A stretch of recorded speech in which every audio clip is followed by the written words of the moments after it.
বাংলাদেশের হৃৎপিণ্ড সচিবালয়, অর্থাৎ যেখান থেকে দেশ পরিচালিত হয়, সেই সচিবালয়ের বাহ্যিক যে আগুন, সেই আগুন অনেক ঘন্টা চেষ্টার পর নিভেছে।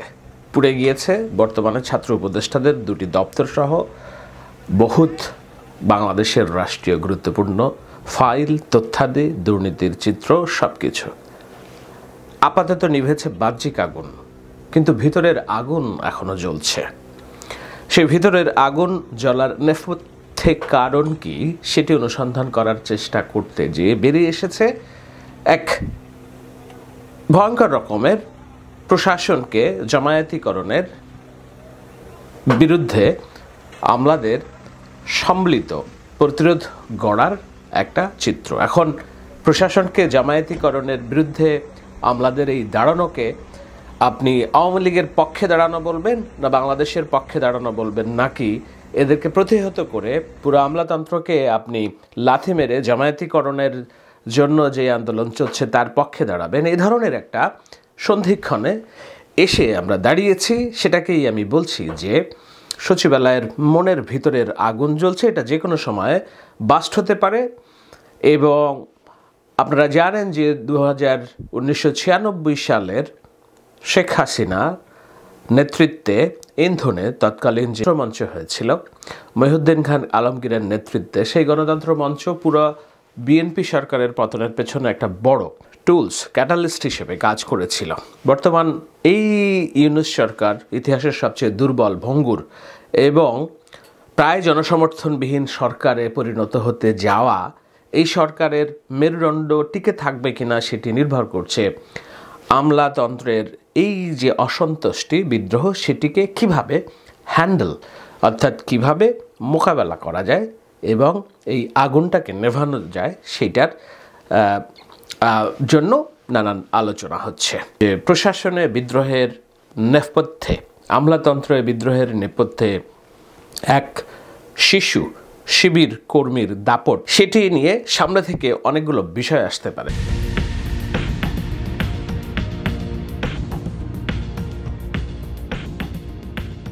পেছনের বিষয়টা কি সেটি কারণ অনুসন্ধান করতে যেয়ে আপনাকে যেতে হবে ডিসেম্বরের 17 তারিখ, যখন জনপ্রশাসন সংস্কার সংক্রান্ত একটি সাংবাদিকদের সামনে মত বিনিময় সভায় কি ধরনের পরিবর্তন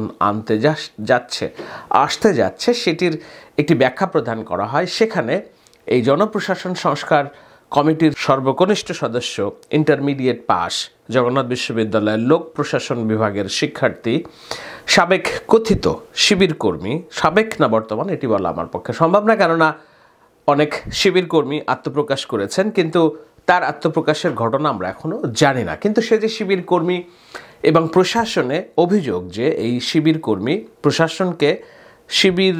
প্রশাসনের শিবির শাখার প্রধান হিসেবে দায়িত্ব পালন করছেন, এই ধরনের একটি অভিযোগ আমলাদের তরফ থেকে বিভিন্নভাবে আমাকে দেয়া হয়েছে। আমি এটার সত্য মিথ্যা জানি না, কিন্তু যেটা জানি সেটা হলো প্রকাশ্যে সাংবাদিকদের সামনে বিতণ্ডায় জড়িয়ে পড়েন মেহেদী হাসান। সাংবাদিকদেরকে কম পড়াশোনা জানা বলে অভিযোগ দায়ের করার পরে সাংবাদিকরা সম্মিলিতভাবে এর প্রতিবাদ করেন 17 কিংবা 18 ডিসেম্বর।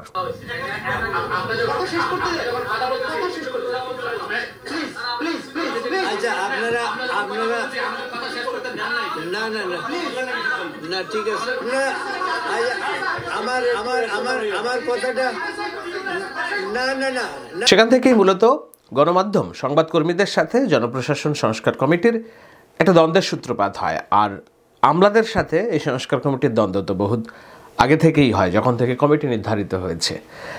ওই দিন সাংবাদিকদের এরকম সম্মিলিত প্রতিবাদের প্রেক্ষাপটে জনপ্রশাসন সংস্কার কমিশনের প্রধান যিনি মহিউদ্দিন চৌধুরী, তিনি প্রকাশ্যে অবস্থান নেন হচ্ছে এই ছাত্রের পক্ষে, কিন্তু সেইটা এই সামগ্রিক যে বিরোধ সেটা দমাতে পারেনি। সেদিন থেকেই মূলত দ্বন্দ্বটা সামনে চলে আসে এবং প্রশাসনের অভ্যন্তরে কেন বিদ্রোহের আগুন জ্বলছে সেটি নিয়ে নানান রকম আলোচনা শুরু হয়। কিন্তু দেশ এত বেশি বিষয় নিয়ে বিভক্ত এবং এত বেশি ইস্যু, আমরা কোন ইস্যু থেকে নজর সরিয়ে অন্য ইস্যুতে আলোচনা করব। এই ধরনের আমাদের প্রায়োরিটি অর্থাৎ প্রাধান্য বিবেচনার অনেক রকম ফের হয়, কিন্তু রকম ফেরটা হলেও সম্প্রতি আমলাতন্ত্রের যে যত সংগঠন আছে, ক্যাডার এবং নন ক্যাডার, আপনারা নিশ্চয়ই জানেন ক্যাডার কাকে বলে, নন ক্যাডার কাকে বলে। ক্যাডার শব্দের অর্থ হলো একটা সংঘবদ্ধ বাহিনী, যেটা আমরা বলি যে ক্যাডার পলিটিক্স। রাজনীতিতেও সংঘবদ্ধ বাহিনী আছে, বিজনেসেও ক্যাডার আছে, প্রশাসনেও ক্যাডার আছে। তো ক্যাডার পলিটিক্স করা হয় বাংলাদেশে, বলা হয় যে জামায়াতে ইসলামী ক্যাডার পলিটিক্স করেন, অর্থাৎ বিশেষ মতাদর্শের সংঘবদ্ধ চক্রের ভিতরে অন্তর্নিহিত আদান প্রদান, সেটা হলো ক্যাডার শব্দের যদি আপনি বাংলা করেন। বিসিএসে ক্যাডার শব্দটা কেন আসে এটি নিয়ে আমি বোঝার চেষ্টা করেছি। আমার ঠিক জানা নেই যে বিসিএসে ক্যাডার শব্দটা কেন ব্যবহৃত হয়, কিন্তু বিসিএস অর্থাৎ পাবলিক সার্ভিস কমিশন অনার্স পরীক্ষা পাশ করার পর, মাস্টার্স পাশ করার পর সরকারের চাকরিতে ঢোকার জন্য যে গেটওয়ে, সেই গেটওয়ে হলো বিসিএস পরীক্ষা, যেটা নিয়ন্ত্রণ করে পাবলিক সার্ভিস কমিশন, পিএসসি। তো এই বিসিএস পরীক্ষার মাধ্যমে যারা উত্তীর্ণ হয়, রিটেন, ভাইবা, মৌখিক, এরপরে ভাইবা, এরপর পুলিশ ভেরিফিকেশন, তো এইগুলোর মধ্যে দিয়ে যারা দপ্তর বন্টন যাদের কপালে জুটি তাদেরকে বলে ক্যাডার।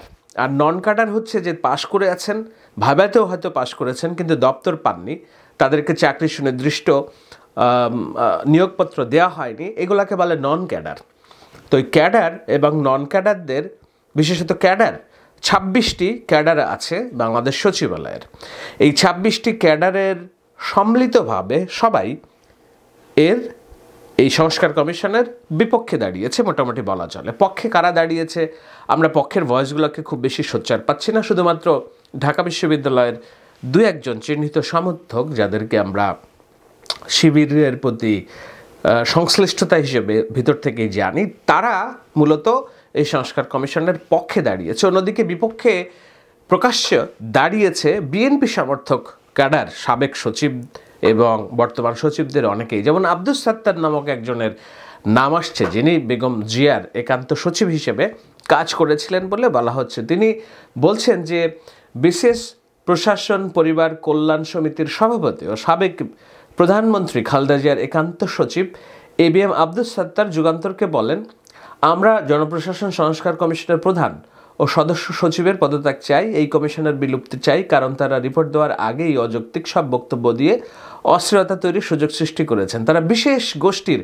এজেন্ডা বাস্তবায়ন করে সরকারকে ব্যর্থ করতে চান। সুতরাং আমাদের দাবি এই কমিশন বিলুপ্ত করে নতুন কমিশন গঠন করতে হবে, যেই কমিশনে বিশেষ প্রতিনিধি এবং বিশেষ প্রশাসন পরিবার কল্যাণ সমবায় সমিতির প্রতিনিধি থাকতে হবে, এটাই আমাদের দাবি।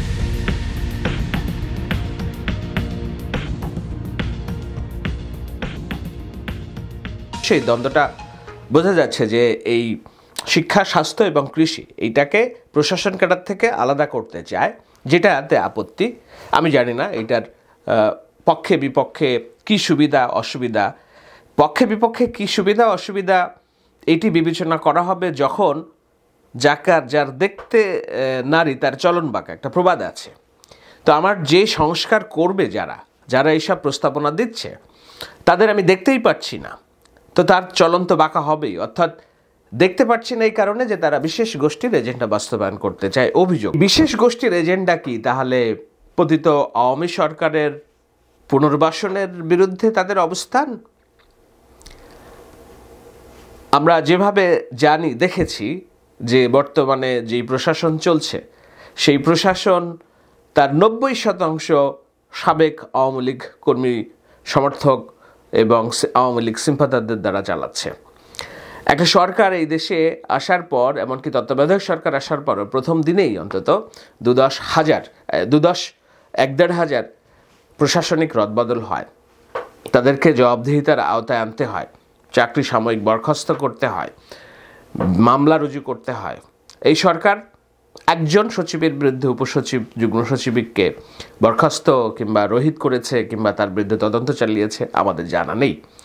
বরঞ্চ এর আগে জনপ্রশাসন উপদেষ্টা হিসেবে যাকে নিয়োগ দেওয়া হয়েছিল তার বিরুদ্ধে অভিযোগ ছিল তিনি আওয়ামী পুনর্বাসনের মূল হোতা হিসেবে কাজ করছেন। কাকে নিয়ে কাজ করছেন?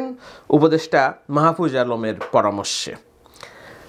তো সেখান থেকে মানুষের চাপে তাকে সরিয়ে দেওয়া হয়েছে অন্য জায়গায়। কিন্তু এই প্রশাসন সংস্কার কমিটি যেটা হয়েছে, সেই কমিটির প্রধান যাকে করা হয়েছে, সেই কমিটির প্রধান মূলত কার পরামর্শে কাজ করছেন একজন ইন্টারমিডিয়েট পাশ করা জামায়াতের কর্মী বলে অভিযুক্ত।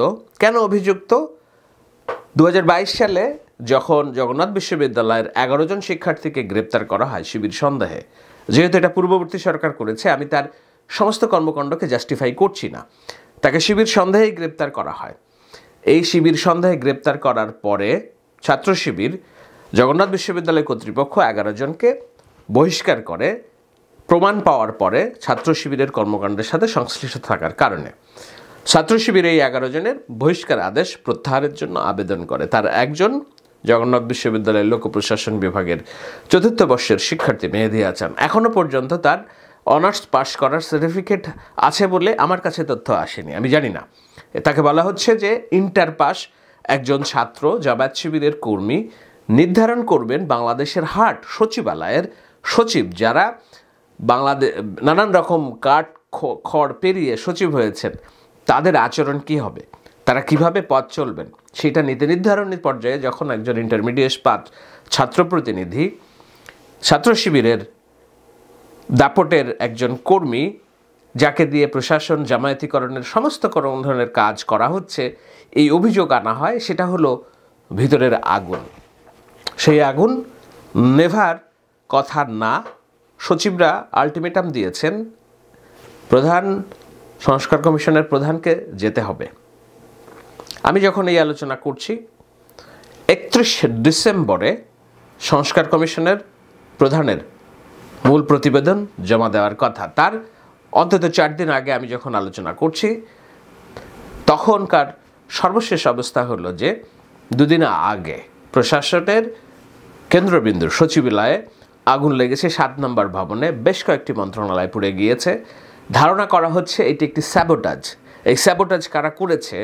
কোনো এক পক্ষ বলছে উপদেষ্টারা স্বয়ং নিজে করেছে, কেউ কেউ বলছে বিএনপি সমর্থকরা করেছে, কেউ কেউ বলছে এটি পতিত আওয়ামী সরকারের লোকজন করেছে। কিন্তু এটি হলো সামগ্রিকভাবে একটা অশনি সংকেত। এটি যদি প্রথম অশনি সংকেত হয়, দ্বিতীয় অশনি সংকেত অপেক্ষা করছে আমলাদের সামগ্রিক বিদ্রোহ, যেটা 1996 সালে জনতার মঞ্চ বিদ্রোহ নামে পরিচিত, যার প্রেক্ষিতে বেগম জিয়া সরকারের পতন হয়। এই সচিবালয়ের আগুন সামগ্রিকভাবে নিভেছে, কিন্তু ভিতরের আগুন নেভানোর প্রেক্ষিতে পেছনে যেসব অভিযোগ কাজ করছে, প্রশাসনকে আওয়ামী ফ্যাসিস্ট থেকে বদলায় জামায়াতিকরণ করার যে অভিযোগ, সেই অভিযোগের যদি সুরাহা না হয়, আমার মনে হয় এটি দেশের জন্য একটা বড় অশনি সংকেত, বড় অস্থিরতার কেন্দ্র হিসেবে দাঁড়াবে। শেষ করব একটি কথা বলে, আমরা কি তাহলে আমলাতন্ত্রের সংস্কার চাই না? আমরা যারা শেখ হাসিনার পতন চেয়েছি, নতুন এই সরকারের কাছে সংস্কার বলে যেসব দাবি করছি, কোনো আপত্তি নেই, সংস্কার সবাই চায়। কিন্তু সংস্কারটা কোন প্রক্রিয়ায় হচ্ছে, কারা করছে সংস্কার, কি যারা সংস্কার করবে তাদের যোগ্যতা, সেটির মাপকাঠি আমরা কিভাবে নির্ধারণ করছি? ছাত্র শিবিরের ইন্টারমিডিয়েট পাশ করা একজন ছাত্র যদি এমন হতো যে সে খুব আন্দোলনের সামনের ফিগার, যদি এমন হতো সে হচ্ছে গুলির মুখে দাঁড়িয়ে যাওয়া এক বুক চিতানো শিক্ষার্থী, আমাদের আপত্তি ছিল না। কিন্তু জামায়াত শিবিরের চাপে ইন্টারমিডিয়েট পাশ করা জগন্নাথ বিশ্ববিদ্যালয়ের একজন শিক্ষার্থী কিভাবে দেশের সর্বোচ্চ প্রশাসনের বসরা চলবেন, তাদের সংস্কারের জন্য নীতিমালা প্রণয়নের যখন দায়িত্ব পান, তখন তো আমরা সংস্কার আদৌ চাই কি না সেই প্রশ্নটা তোলাও যৌক্তিক। কেননা সংস্কার যারা করবেন, কোন প্রক্রিয়ায় তারা নিয়োগ পেয়েছেন, কোন মেধার ফলে তারা নিয়োগ পেয়েছেন, নাকি বাংলাদেশকে এতদিন পর্যন্ত যারা স্বৈরাচার পতনে যারা আন্দোলন করছে, সেই আন্দোলনের প্রধান শক্তি বিএনপি এবং তাদের সহযোগী ছাত্ররা অন্যতম বড় শক্তি, এই শক্তিগুলোর মধ্যকার যে দ্বন্দ্ব এবং কোন শক্তি ক্ষমতার বলায় ঘিরে রাখবে, দখল করবে, আওয়ামী লীগ পতনের পর এখন সবচেয়ে বড় শক্তি বিএনপিপন্থী আমলারা, এই যদি রাষ্ট্রের ন্যারেটিভ হয়, এই দেশকে তো আপনি কোনোভাবেই শান্ত করতে পারবেন না। শেখ হাসিনা বিরোধী প্ল্যাটফর্মগুলোর ভিতরে যারা সামনে আছে, সবচেয়ে বড় জায়গা আছে, সেই বড় জায়গাটিকে যদি এখন শত্রু হিসেবে বিবেচনা করে যে কোনো সংস্কারের পদক্ষেপ যদি কেউ নেয়, সেই সংস্কার যে ধোপে টিকবে না, এটি না বোঝার মতো জ্ঞান যদি কোনো উপদেষ্টা ছাত্র সমন্বয়কের থেকে থাকে, নিতান্তই তারা বাচ্চা শিশু হিসেবে গণ্য হবে আগামী দিনের ভবিষ্যতে। আদৌ বাংলাদেশ কথিত যে 6টি সংস্কার কমিশন হয়েছে তার একটিও কমিশনের সংস্কারের সুপারিশ বাস্তবায়ন হবে কিনা, সেটি এখন একটা বড় প্রশ্ন হিসেবে দাঁড়িয়েছে। কেন? পরের পর্বে আলাপ করব, সাথে থাকুন।